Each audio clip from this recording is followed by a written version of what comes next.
Good morning, good afternoon, wherever you are. Today it is the 4th of December 2024. It is currently 15:30 here in Lyon, France. And yesterday was the press conference of Blake Snell. Last week he signed a 5-year, $182 million contract with LA. And we're all familiar with Blake Snell. All of these past years in the NL West, 3 years with San Diego, one with San Francisco, and of course, before that, he pitched for Tampa Bay. And of course, the infamous Game 6 of the 2020 World Series, he gets pulled early, down 1-0. LA rallies after he's taken out of the game. They win the World Series.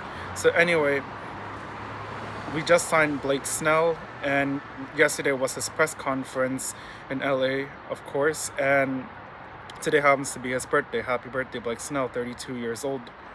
And can't wait to see him in Dodger Blue next year. It'll come off a very, very up and down season. Was not very good in the first half. Of course, we know why. He signed very late.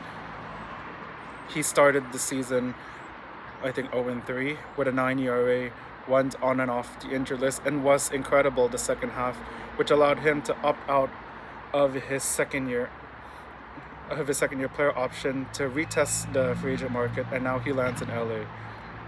And this caps off an incredible offseason last year that saw LA add shohei ohtani for $700 million, sign and trade for Tyler Glasnow, $136.5 million extension. So it was a trade and extension, not a sign and trade. And of course, we signed Yoshinobu Yamamoto last year, $325 million, the largest contract to a pitcher, a largest free agent contract to a pitcher, and saw us win the World Series last year. First full season title in 36 years, and this offseason is going off to an absolute great start. Can't wait to defend the title. We could be the first team to win the World Series back-to-back, first time in over a quarter century. We'll see how the rest of the offseason turns out. Juan Soto is a free agent. Of course, we know that the club has offered him a $600 million contract. There are 4 other reported suitors, notably New York, the 2 New York clubs, Boston and Toronto. It is up to Juan Soto at this point where he wants to spend the rest of his playing career at. The winter meetings are in Dallas next week, so the industry believes he's going to sign by Wednesday, the last day of the winter meetings. We'll see about that. So the club can add Juan Soto. If not, of course, I guess the backup option is Teoscar Hernandez. They can re-sign him. Of course, he signed a 1-year, $23.5 million contract last year that had $8.5 million in deferrals to be paid in the next decade, 2030 to 2039, was vital in helping the club win that World Series clutch moment after clutch moment. He already said how he wishes to be back with the club. We saw it at the parade. Of course, with free agency, all bets are off the table. We'll see how much he really likes the club once he receives other offers from other clubs. I believe that the Teoscar Hernandez camp is waiting for Juan Soto to sign, so that the teams that did not get Juan Soto will pivot to Teoscar Hernandez. We'll see if he signs.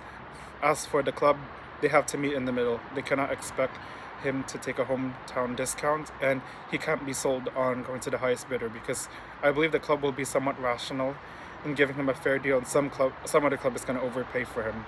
So we'll see what happens there. This club also needs to address shortstop.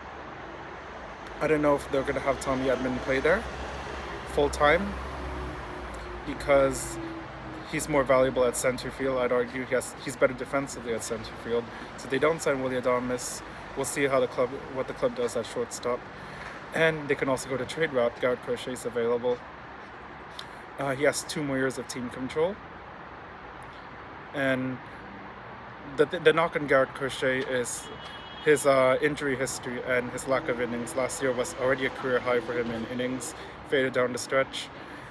And however, his stuff is nasty. Any club would be lucky to have Garrett Crochet. The extension talks, if he is traded, we'll see if that plays out. Of course, Garrett Crochet does not have a say on where he gets traded to, so he can demand an extension all he wants. At the end of the day, it is up to the White Sox to see which package they like for him. We'll see what package they like for him, and then he gets traded. So if he doesn't sign the extension, of course, he heads to free agency in 2 years. We'll see about that. And of course, Luis Robert Jr. will also be, I assume he's going to be made available as well. The club needs a center fielder. James Outman, not the option. Not really an option for the club. Not really a viable option. He has not proven he can really hit major league pitching at a consistent rate. We all know he was demoted last year and pretty much was never seen again. So they can do a Luis Robert Jr. I believe he has two years, I think. Yes, he has 2 years and two club options afterward. So they can also go to Luis Robert Jr. route. We all hear the rumors on Nolan Arenado. I don't see him getting traded to LA. Of course, I could be wrong. He could be. It is clear that that's his preferred destination, to go to LA. The club already has a third baseman in Max Muncy, and Nolan Arenado hasn't really provided much offensive. I mean, he's been a good player the last 2 years. Just his numbers they're not MVP caliber. On what we saw in his first 2 years in St. Louis and his entire career in Colorado. So we'll see if they go Nolan Arenado. But so far has been an incredible offseason last year, and the start to this year's offseason has gone off to a great start. This comes right on the heels of us winning the title last year. Our rotation is going to be nasty,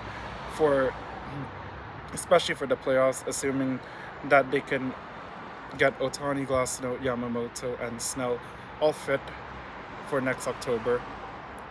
We all know that the club won the World Series last year with essentially 3 starting pitchers, because Glasnow, he got placed on the injury list in August, was never made it back, and Gavin Stone went on the injury list in September, and he never made it back. In fact, he's going to be out all of next year after undergoing shoulder surgery.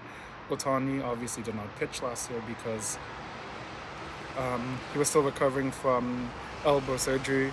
Tommy John or the brace, we're not really sure. That's never been revealed to the public. So yeah, go blue. One exciting time to be a fan.